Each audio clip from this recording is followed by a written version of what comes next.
Hi, this is Matt with AppliancePartsPros.com. Today we'll be showing you how to repair your appliance. Remember, anytime you work on an appliance, make sure it's unplugged or the circuit breakers are off so there's no chance of electrocution. Also make sure you turn off your hot and cold water supplies. In this video we're going to show you how to change out the GE washer mode shifter and shaft assembly. It's going to be a very easy repair and should only take a few minutes to show you how to do it. If you already have one of these, great. If not, you can click on the link below or get it at AppliancePartsPros.com. When you open up the package, you're going to get the new mode shifter and shaft assembly, the new tub seal, and the instructions. The mode shifter and shaft assembly is what switches the washing machine from agitate to the spin cycle. The main reason to be changing it out is if it failed and the washer isn't switching between the cycles. In order to get to the part, we have to take off the front panel. We're going to use a putty knife to release the clips and pull it off. All you have to do is go from the side until you feel it, and then move over a little bit and press it in to release it. Once you have this side off, we can go over and do the other side. Once you have both clips released, you can lift the front panel off the mounting clips and set it aside. Now that we have the front panel off, we can go around back and remove the water lines from the water valve. We're going to put a towel down to catch any water that may come out, and then we're going to use pliers to loosen up the hoses and take them off. You want to make sure you remember which one is hot and which one is cold, so when we put them back on, you put them on the right fitting. Once you have them loose, you can just unscrew them by hand.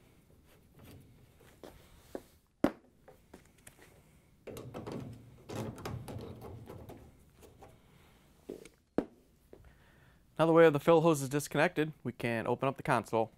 To open up the console, we're going to use our 1/4" nut driver and remove the 3 screws across the back.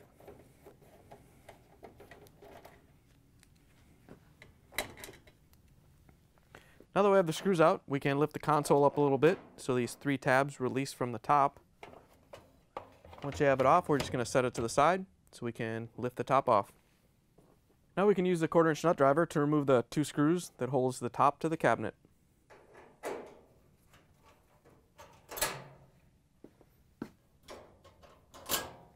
With the screws removed, we can pull the top panel of the washer forward, and then we have to lift up on it a little bit.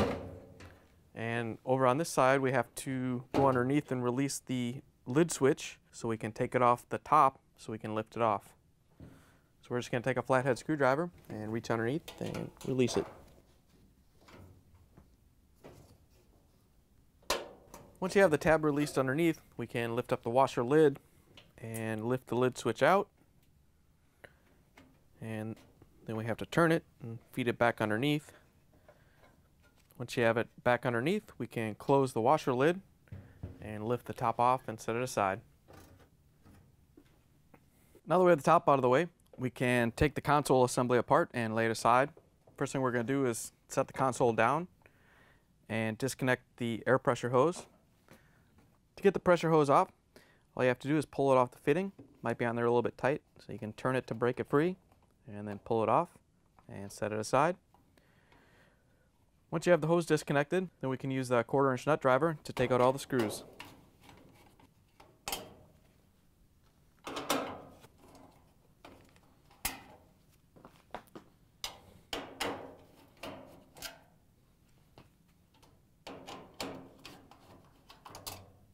With all the screws out, we can take the end caps off. All you have to do is slide these towards the front of the washer and lift them out. And then there's a little tab right here that you have to unhook it from.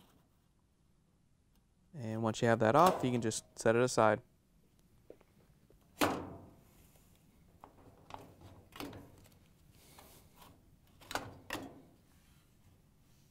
Once you have both the end caps off, we have to take all this and kind of lay over to the side of the washer carefully so nothing gets damaged.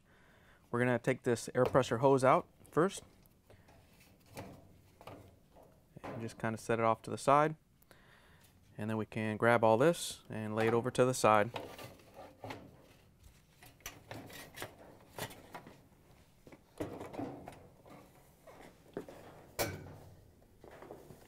Once you have the control panel out of the way, we can continue to take the washer apart. Now we can remove the tub cover. The first thing we're going to do is use our 5/16" nut driver to remove the 4 screws that hold the tub dampening straps on. Once you have each screw out, you can lift the strap off the tub cover.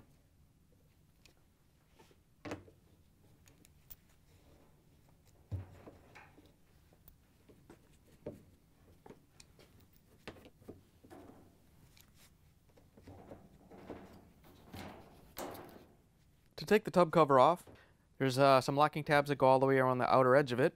So to release these, you want to press down above them to compress the seal a little bit to make it easier to lift these off without breaking them.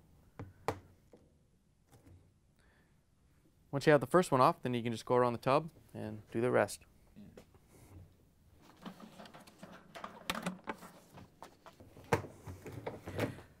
Once you have all the tabs released, you can lift the tub cover off. Now that we have the tub cover off, we can reach in and pull the agitator off. It's just snapped in, so all you have to do is reach in and get your fingertips underneath the agitator and lift up. You want to be careful that you don't hit yourself with the fabric softener dispenser. Once you have it released, you can pull it out and set it aside. With the agitator out of the way, we're going to reach in and take the coupler out. We're going to use a 7/16" socket with a ratchet. As you loosen it, you may have to hold the tub while you break it free. Once you have the bolt unscrewed, you can reach down and pull the coupler off the shaft. Now that we have the coupler out of the way, we can take the hub nut off. We're going to use a spanner wrench with an adapter. All you have to do is set it onto the nut. And remember that this is reverse thread, so we're going to go clockwise to loosen it. And we're going to use a plastic hammer so we don't damage the tub.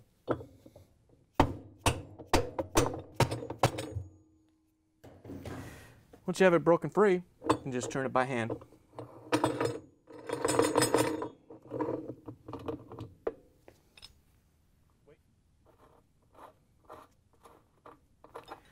Once you have the hub nut off, you can pull the inner tub out and set it aside. Now that we have the inner tub out of the way, we have to remove the split washer. Sometimes these get corroded in here pretty good, so we're going to clean it up with a wire brush and then put some penetrating oil on it. We have to take it out so we can get to the seal underneath.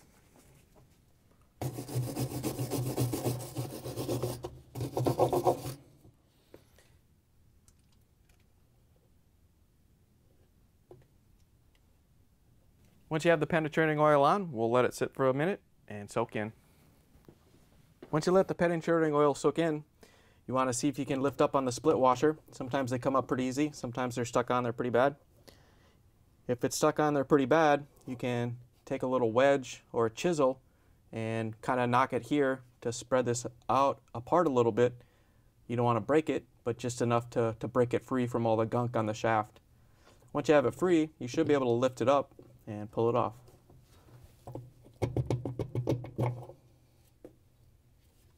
And underneath the split washer is another washer. All you have to do is pull that off and set it aside. Now that we have the inner tub out, we can reach in and take the tub seal out. All you have to do is take a small screwdriver and get between the tub and the seal and carefully pry it out.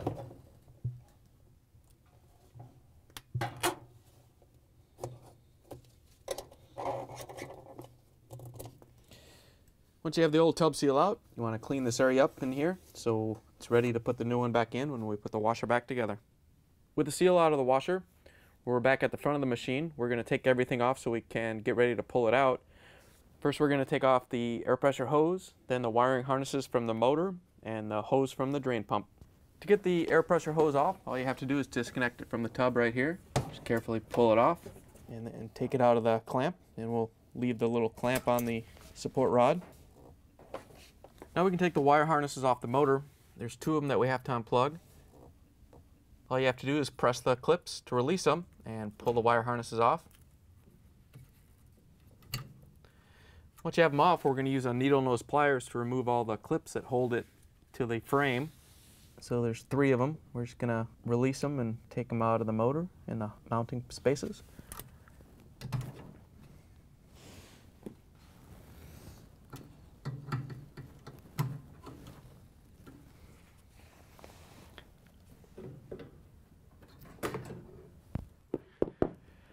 Once you have all the wire clips released, we can use our 1/4" nut driver to take out the screw that holds in the grounding wires.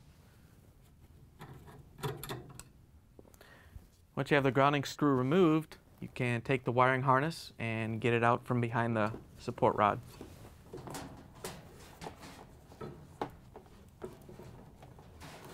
And you can just lay it down on the bottom of the machine.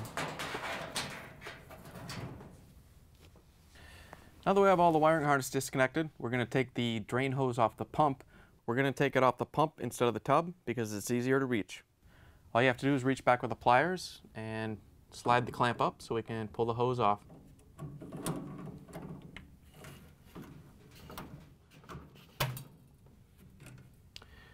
Once you have the hose removed from the pump, then we can continue to take the tub out.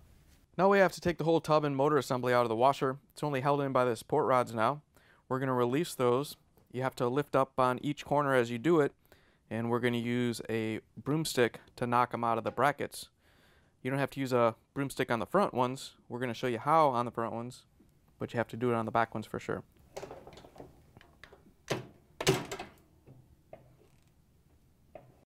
As you remove each suspension rod, you're going to have to carefully lower the tub assembly down so it sits on the bottom of the washer.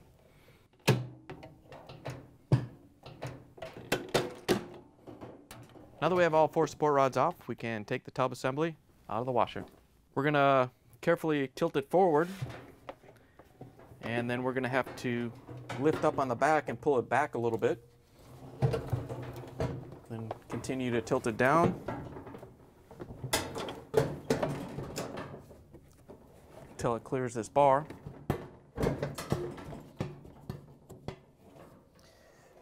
Once you have it past the bar, we can rotate it out and set it on top of the outer tub. You want to be careful, it's kind of heavy. If you need to, you can get somebody to help you.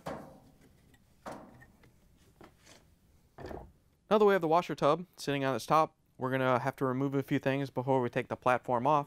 First thing we're going to do is cut the zip tie off the overflow tube. Next we can take the belt off. We're going to stick a flathead screwdriver in between the belt and the pulley and turn the pulley a little bit while we lift up on the belt so it comes off. Once you have it off, you can set it aside. Next we can disconnect the wire harness for the mode shifter. Plugs into the motor. Same as the other wiring harnesses, there's a locking tab you have to press to release, then you can pull it off the motor. Then we're going to use our needle nose again to remove the wire harness retainer that holds it onto the platform.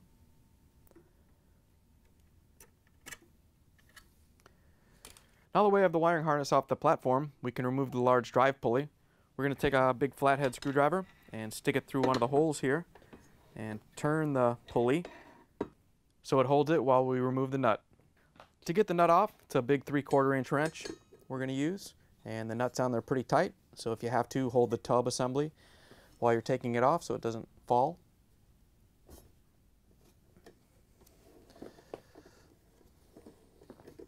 Once you have it broke free, it should unscrew pretty easy, so you can just take it off and then pull the screwdriver out. Once you have the nut removed, you may have to rock the drive pulley back and forth to break it free. Once you have it loose, you can just lift it off and set it aside. Now we can take out the bolts that hold the mode shifter to the platform. There's 3 that we're going to get from this side, and then one we have to reach underneath right here and take it out from the bottom.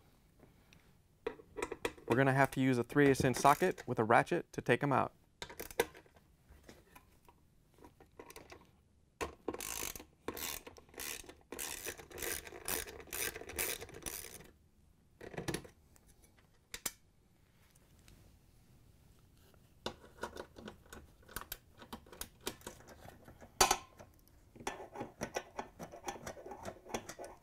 Now we can use a 1/2 inch socket with the ratchet to take out the 4 bolts that hold the platform to the outer tub.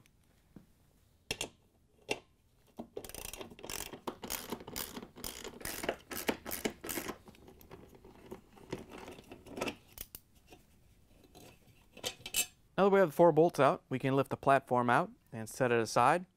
It is a little bit heavy, so get somebody to help you if you need it, and make sure you have a towel or something to set it on so you don't scratch the floor. Now that we have the platform off, we can lift the mode shifter and shaft assembly out of the tub. All you have to do is lift up on it carefully. You want to make sure you don't lose this washer. Once you have the mode shifter and shaft assembly out, you want to check this washer to make sure it's not damaged. Also, this is the spin bearing. If your washer was making any squeaking noise or anything during the spin cycle, this bearing could be going bad, and you may want to change it as long as you have the washer this far apart. Here's the old mode shifter and shaft assembly next to the new one. If you already have one of these, great. If not, you can get it at appliancepartspros.com. The one thing that we have to mention is that GE didn't cut threads in these holes, so as we put the bolts in and tighten them down, it's going to be a little harder because we have to cut the threads. To put the new mode shifter and shaft assembly in, you want to carefully line it up with the bearing and let it slide all the way down to the little mark right there. Once you have it in place, you want to make sure that the wiring harness is on this side so we can route it once we have the platform installed. As you lower the platform down onto the mode shifter, there's a couple pins right here that you want to line up, and you may have to reach underneath and turn the mode shifter to line it up. Once you're ready, you can grab the platform and carefully set it onto the tub, making sure that the 4 bolt holes line up.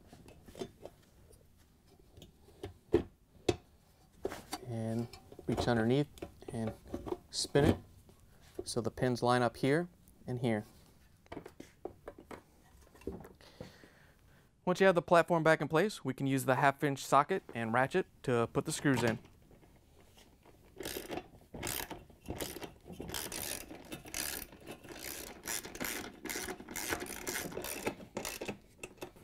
Now that we have the screws in that hold the platform to the tub, we can put the bolts in that hold the mode shifter to the platform. We're going to use our 3/8" socket with the ratchet to cut these threads in these holes, and then we're going to loosen them back up and use the torque wrench to tighten them down to 90 inch-pounds.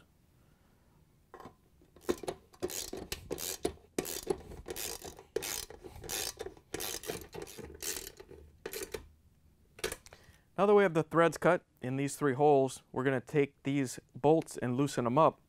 You don't have to worry about cutting the threads on this hole because this one actually comes through and threads into the platform, so you don't have to cut the ones on this one. Once we have them all loosened up, we can use the torque wrench and tighten them down.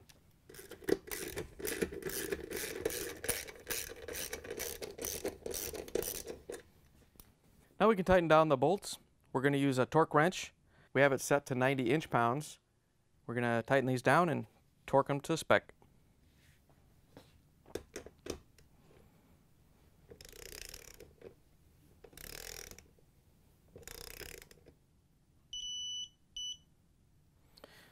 So there you go. If you don't have a torque wrench at home, 90 inch-pounds is not very much. So to the point where you're coming in contact with the platform base, you want to give it maybe 1/8 of a turn to tighten it up. Once you have the first one done, we can put the other 3 in.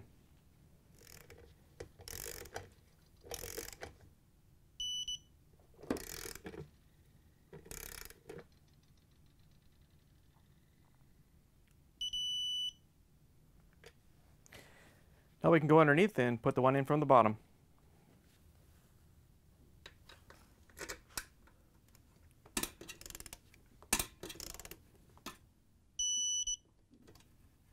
Once you have all 4 bolts tightened down and torqued, we can reroute the wire harness to the motor. All we have to do to route the wiring harness is grab the clip and push it into the platform hole. Once you have it clipped into the platform, we can grab it and plug it into the motor. It goes here on the 2-pin harness clip. All you have to do is push it in, make sure it locks. To secure the overflow tube, all you have to do is put the zip tie through the opening in the platform leg and wrap it around the overflow tube and tighten it down. Once you have it secured, you can cut off the excess. Now we can put the drive pulley back on. All you have to do is set it down onto the mode shifter, making sure that the cutouts line up. And same as when we took it off, we're going to put a large screwdriver through the hole to hold it in place while we put the nut on and tighten it down with the 3/4 inch wrench.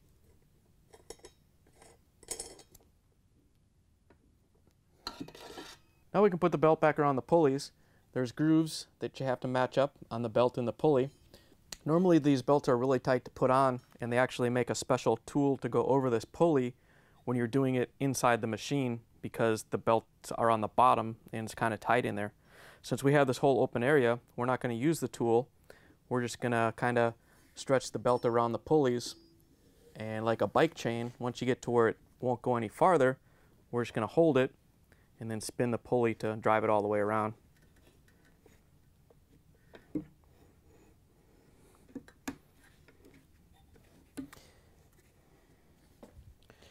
Once you have it on, you want to make sure the belt is centered. There is one extra rib on this pulley, so just make sure it's either above or below the belt. It doesn't matter which one. Once you have the belt installed, we can put the whole assembly back into the washer. To put the assembly back in the machine, we're going to rotate it kind of the same way we did when we took it out. Remember to grab somebody to help you if you can. It is heavy and you don't want to drop it.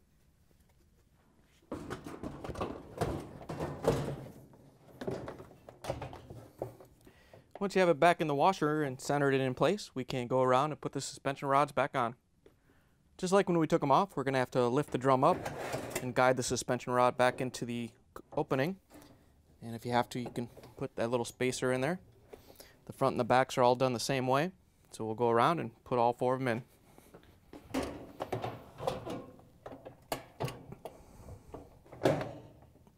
On this one, you want to make sure you grab the clamp and get it out of the way so we don't damage it.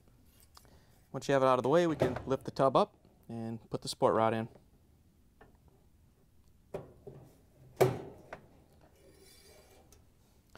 Now that we have the tub assembly back inside the washer and on the suspension rods, we're going to go around and connect everything on the front. First thing we're going to do is the tub to pump hose. We're going to slide it onto the pump and then use the pliers to move the clamp down so we get a good seal.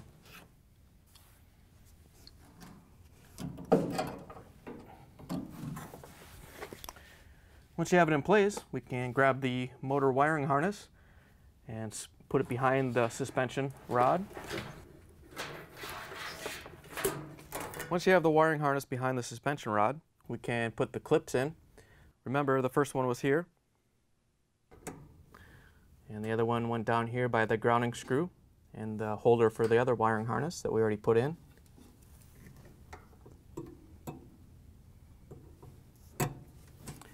And then down here on the motor.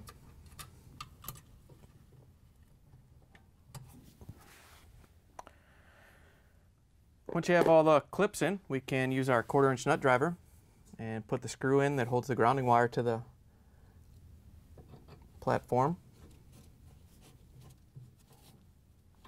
Once you have the grounding wire tightened down, we can reconnect the motor wiring harnesses. Remember, the red one was on the right. All you have to do is push them in, make sure they lock in and get a good connection. And the white one was on the left.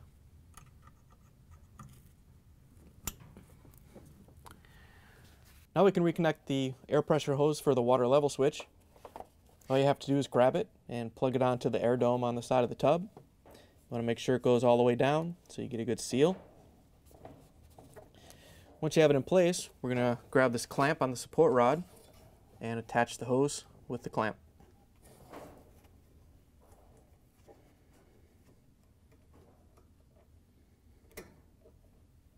Once you have the hose secure, we can go inside the tub and put the tub seal in. The tub seal already comes pre-greased from the manufacturer, so we're going to run a little bit of liquid detergent along the outer edge and along the mode shifter shaft to make it easier to put on. You don't want to put a lot on, just a little bit, enough to make it seep into the tub very easily.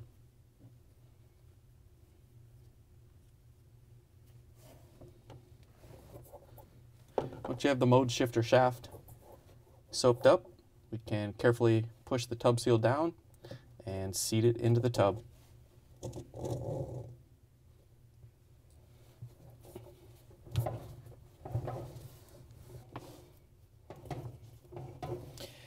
As you're pushing the tub seal in, you want to make sure it's even with the lip of the tub all the way around so you get a good seal. And you want to take off any of the excess grease that may have come out of the tub seal as you pushed it down, so it doesn't get on any of your clothes when you run it for the first time. Once you have all the grease cleaned up on the new seal, we can put the washer and the split ring back in. All you have to do is line it up and slide it down the shaft.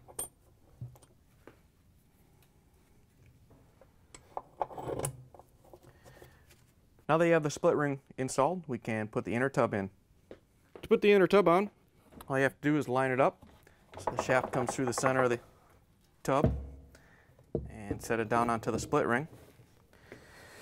Once you have it in place, we can put the hub nut in and tighten it down. To put the hub nut on, you want to screw it down so it's finger tight. Remember that it's reverse threads, so we're going to go counterclockwise to tighten it down. Once you have it snug, we can use the spanner wrench with the adapter and then a plastic hammer and tighten it down.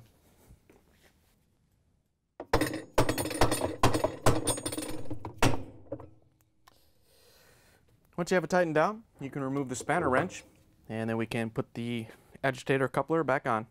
To put the agitator coupler back in, all you have to do is line it up so it drops down onto the shaft. Then we can put the bolt in, finger tight. Then we can tighten it down with our 7/16" socket with the ratchet. Remember, you may have to hold the tub to stop it from spinning as you tighten it down.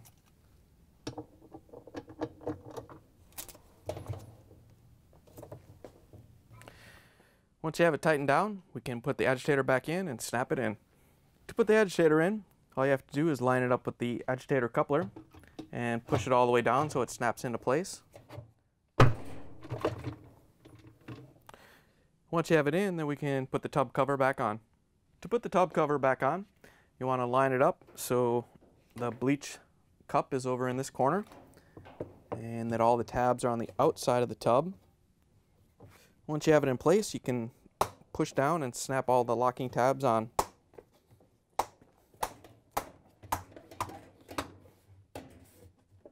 Once you have the tub cover on, we can use our 5/16 nut driver to put the screws back in that hold the tub dampening straps.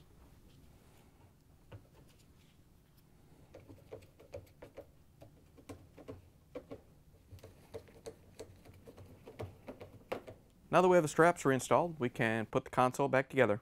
Now we can lift the control panel assembly and everything back up into place. You just have to carefully swing everything up and set it up here, and then we'll put it all together and put the screws in.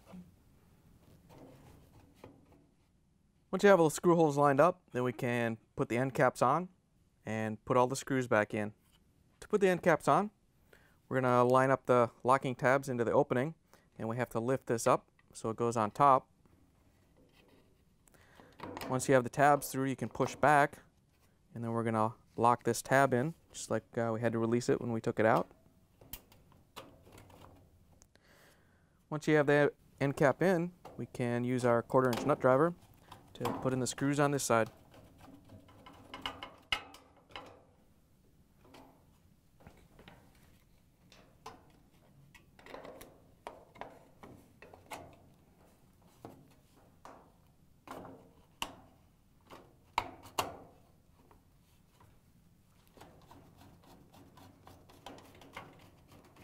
Now that we have the console put back together, we can reattach the water pressure hose to the water level switch.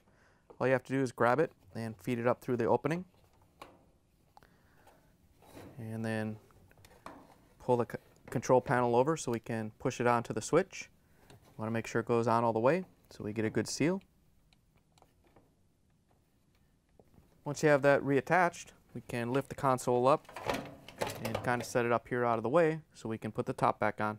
To put the top back on, you want to make sure when you set it down that these tabs on each side go into this opening, and then you'll set it down and push it back to lock it in, and then the front will sit into this opening.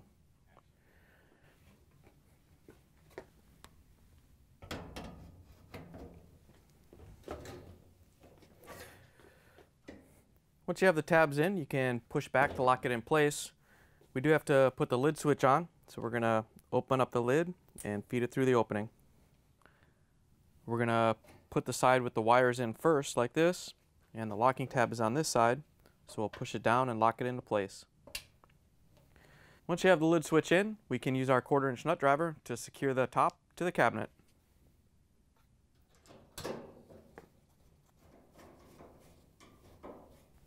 Now that we have the top secure, we can put the front panel back on.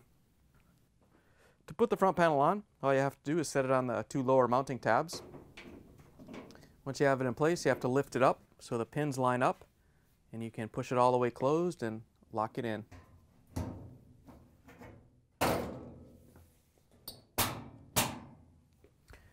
Now that we have the front panel on, we can close up the console. You want to make sure that the 3 tabs go into the opening on the top. Once you have the tabs in, you can rotate the console down, and then we can use our 1/4" nut driver to put the screws in.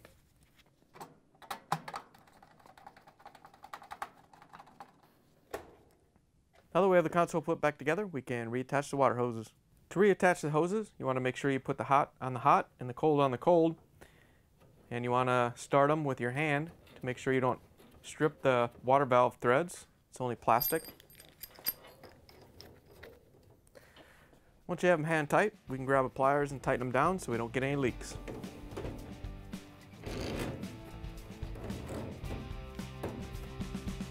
Once you have the hoses tightened down, you can plug the washer back in, turn the water back on, and take it for a spin.